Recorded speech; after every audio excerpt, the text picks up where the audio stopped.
Welcome back to the Florida Homestead. I'm so glad to have you come back to this channel. And we are warmer than we were last week because last week we had a deep freeze here in Florida. Not as bad in Central Florida as it was up north, but I am making use of my heater.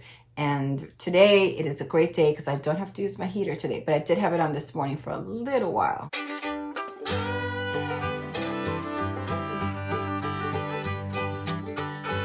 Thank you, Chicks. Thank you for my egg.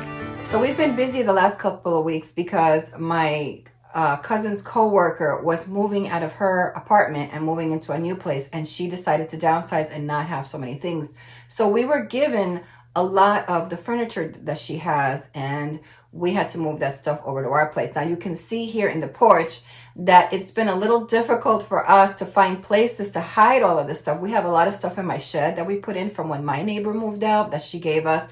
And then now we have all of this other stuff that we have to upholster some chairs, do a little bit of maintenance on some of this furniture that she gave us. And so we didn't have a place for it, and it's not worth it to pay for storage for used items like this. So I decided to give my cousins a portion of my porch over on this side. So whatever they get, whatever furniture people give them, whatever they find in a thrift store that they want for the new house, that they can store it there. We could still use the other side of the porch because spring is coming and the house is probably going to take a little while. I'll have a video on what's going on behind the scenes with that, but just bear with me because life is not perfect, and sometimes life throws you a curveball and you have to make decisions and you have to weigh the options of things, and you have to go back and change your plans or deal with difficult people. So with that, I'm going to leave it there, but I know that I will be doing a video explaining to you more of what's happening with the shed. You can see that I'm in my office, but I did move some stuff in the house since we've been kind of inside for a couple of days because it was so cold here in Florida. There's not much that you can do going outside. So I actually decided that I was going to move this armoire that's in my office now, and this is going to be my office. This used to be Christian's room, but he's not here. It ended up being an exercise room for a while, and then I moved out the exercise equipment, and then it kind of became like a writing room. But then I decided this is the room that I want to really do all of my stuff, and I don't want to do my writing or working or anything in my craft room because I don't feel inspired. Because if I have work stuff on top of my craft room, then I don't end up doing crafts, and I like doing crafts so that I can relax. It's kind of like a hobby for me. So I decided to have a separate room for that. So this is the room that I have as an office. This is where I'm going to be doing the taxes for my cousins because they don't know how to do taxes. They've never done it before. So I'll be doing their taxes this year and showing them how to do it. I also have to do my taxes, things like that I want to be able to have all of my papers organized in one place. And that's right here in this armoire that I used to have in the living room because there used to be like a little small office in the living room, but I don't need it there anymore. So as you can see, I'm going to post pictures here of what the living room looks like now that we moved the armoire, and I put my cousin's chair a little bit closer to the television so he can be closer to us when he sits there. And in the future, I'll probably end up removing that rocking chair and purchasing a nice recliner for anybody that comes and visits us and watches TV with us. So as the family is growing, I'm also adapting my space to accommodate for the family that comes in and spends time with me. It's also nice to be able to have this office. It's kind of like my little space where I can actually have a disciplined workspace where I know my stuff is and I can leave it here, and the next day I know where it is because nobody's moving it or anything like that. I'm not moving it from here to my bedroom, this and that. And it's also a place where I come at night and I can actually concentrate on my book.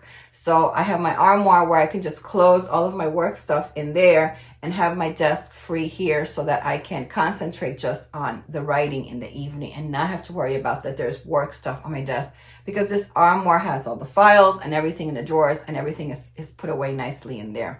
So that's been a big plus for me, being able to have this little space of my own. It's very different from when I'm on the road, because when I'm on the road, I don't have a designated workspace because I have the kitchen table, as you know, that's where I work. And sometimes I will go up into my bunk at night and I will do a little bit of editing on my phone, like, previewing some videos, drafting some scenes, and I'll do those on my phone and then transfer it to my computer. So it's nice when I'm here, when I'm on my home base, my Homestead home base, that I can expand and I can do all of the things that I can't do on the road. When I come back, these are the things that I can do. And this is a lifestyle that I'm preparing for in the future, because my future is going to be coming back here in the wintertime and being able to travel during the summer months away from the heat from Florida, but be able to come back in the wintertime and just snuggle up and get to work and do my books and write and do all my crafts and do all the things that I love to do here on the homestead. One of the things that also happened to us in the last few weeks, that's why it's been a little bit crazy here, was that Misty was losing a lot of weight. And it's something that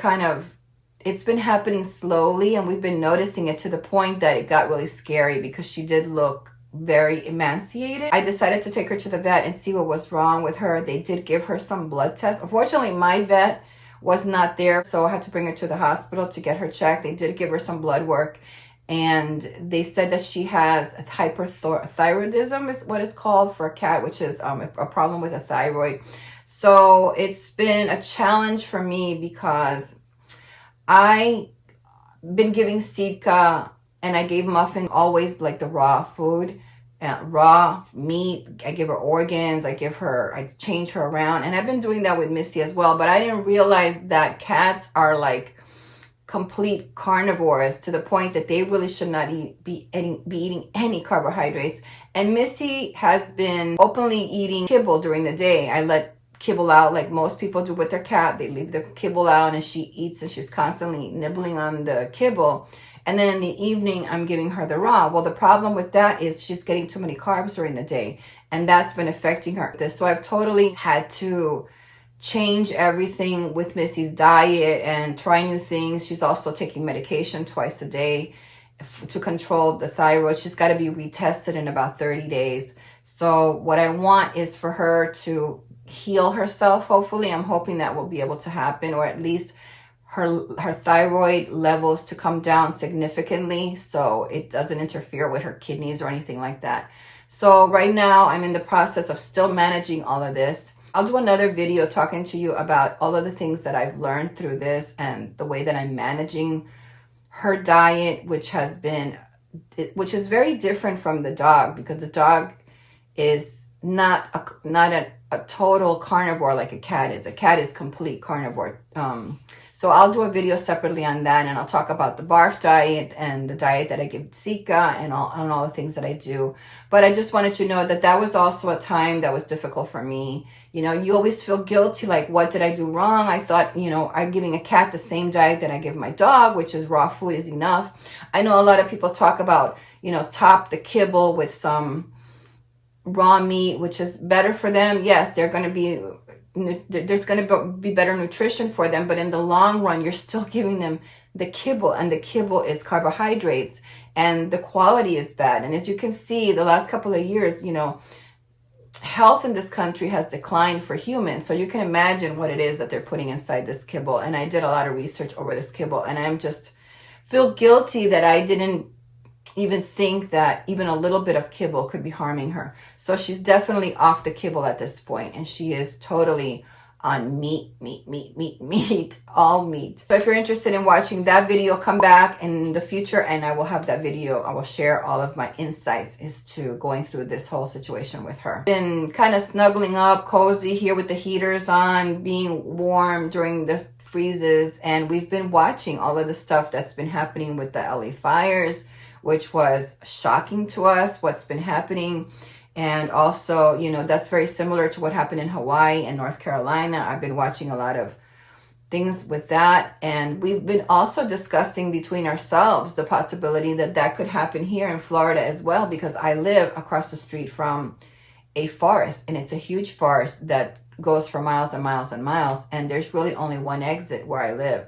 So that's another thing that has opened up our eyes about living here rurally and the exits and how we get out of here. When do we leave here? What is the situation if something were to happen and the guys were at work and I was here alone? So all of this stuff that we've been watching with the fires in LA is something that we ourselves have been discussing here, so that we can take measures if something like that was ever going to happen, and like where we would find each other if they couldn't get here because it happened during the workday and I was here alone and I'd have to do things. So they would probably be blocked in the main road to come into the house during a fire because the road is passing the forest. So we've talked a lot about all of the scenarios and what we would do in that event. So that's been really helpful to be able to take something like that the suffering of others, and open our eyes and say, you know, God, what if this happened to us? What can we do? And we were able to openly discuss and make plans if that were to happen in the future. So it's always good to look at the situations and that other people see and adapt, so that if that were to happen to you, what could you do for the family in order to come together during a crisis like that? And that's been really great to be able to have input from my cousins of the scenarios that could play out that I might not have thought of, that we all pulled together and said, okay, if this happened, we do this, and this. So that's been really good to be able to get to that point. Garden season is coming up and I am ready. This freeze is not going to deter me from doing a good garden this year. I do have some good stuff still in the garden. Most of the stuff has died. There's lots of weeds in there. So we're waiting for a little bit of a warmer day so that I can pull out the weeds, kind of fill it up with straw. I'm going to begin with my starts in the house this year because we have so much unreliable weather in this year. So I'll probably use my bathtub because I have a skylight in my bathroom. So I'm thinking my huge bathtub, I just won't be able to use it, but I'll be able to do my starts in there. And that way I can water them and they'll drain and they still have the sunlight and the warmth of being inside of the house. So that's something that I am planning on doing, been thinking about. And that's something I'll be doing in the second week of February, is beginning my start. Then another thing that I've been doing during the cold weather is ordering items from Temu, because I fell in love with Temu. My cousins buy stuff from Temu and I've been buying lots of stuff, and I am so happy with a lot of the stuff that I bought. So let me just tell you some of the things that I bought from Temu. I bought some leggings with insulated leggings. They have fleece on the inside and they've been so amazing to have in the house. I've also bought some pullovers with hoodies and pockets that are long enough to cover my bum when I'm in the house. So it's almost like loungewear, but not really, because I could still wear it out. And it's fleece and it's so warm and it's so cozy. And I just love getting up in the morning and putting on these clothes, because a lot of times, you know, I'm in my cozy pajamas, nice and warm, and I was like, oh no, I gotta get dressed. And I didn't have anything to be in the house that was like super cozy and comfortable and warm for this kind of temperature, so I don't have to have my heat on so hot, right? So this has been great to be able to buy some of these products. From Amazon, I purchased for my dog, for Sika, I purchased 2 harnesses. Now, I talked to you in one of my videos about this harness that I bought her, but the only thing I didn't like with this harness is it's a little loose on her, so I decided to find another harness. Now, when I found this harness was because I looked up martingale harness on Amazon, because I had heard about it somewhere. I think it was on YouTube. Somebody talked about that, and I had purchased her once a martingale collar, and it didn't work for her. And I realized that all of the collars that I bought Sika, none of them work for her because she's not a collar dog. She's a harness dog, and I've known that since the beginning, but for some reason, I've wanted her to be a collar dog, and I'm not fighting it anymore. So I bought her this harness, but it's a little bit loose on her, and it's not really a true martingale harness, but I tried this one before the holiday, and I love it very much. I love the handle that it has, and I love all of that, except it wasn't doing exactly the job that I know that a martingale would do. So I went ahead and I ordered the martingale, and that's been great to be able to train her to walk, because she's still pulling. She's gotten better with her reactivity. Now in this wintertime, we're able to take her out everywhere with us. So she's getting a lot better. This has helped a lot with her walking near me and learning to walk near me. Of course, she's coming out of that teenage phase. She's almost 2 years old. So she is a lot calmer now than she was a year ago. Actually, I wish I would have found this martingale harness in the very beginning when I got her. because it would have just been so perfect to teach her how to walk with me with this harness. I just love it. And then I also bought, if you remember, I did a hike a few weeks ago where I didn't know where to put a poopy bag because I was hiking and I had a poopy bag and I didn't want to hold it and I had to walk all the way back to the trash can in order to dump it. So I asked in the comments and some people told me about some baggie holders that there were on Amazon, and I did a research and I purchased this one in particular that you see here, and it comes in a pack of 2. And you can put those on your bag or on your pocket, belt pocket, or even on the dog's leash. So you can actually hang the poopy bag from there until you find a garbage can, which has been really great because that way I don't have to hold it in my hand. Sometimes you know that those can be really messy. So the great thing is actually having that. So I got 2 of them. I put one on my bag that I travel with in the van, and then I also put one in the RV in my hiking bag. So when I go hiking, I already have one there. So it's been great that they come with 2 in the package. So everything that you see here has been kind of a wild ride this month and the last couple of months. We've gone to a couple of places and I will post all of that stuff here now for you. Early before the freeze came on, the very beginning of the year, we were able to go see a reenactment of the war with the Seminoles in the Dade Battlefield Park, I think it was called. I'll link it here. And it was amazing. It was wonderful. It was a beautiful day. It was so nice and warm outside. Guys just loved it because they love everything that has to do with war and history, and they so enjoyed watching this reenactment. It was a wonderful day at the park.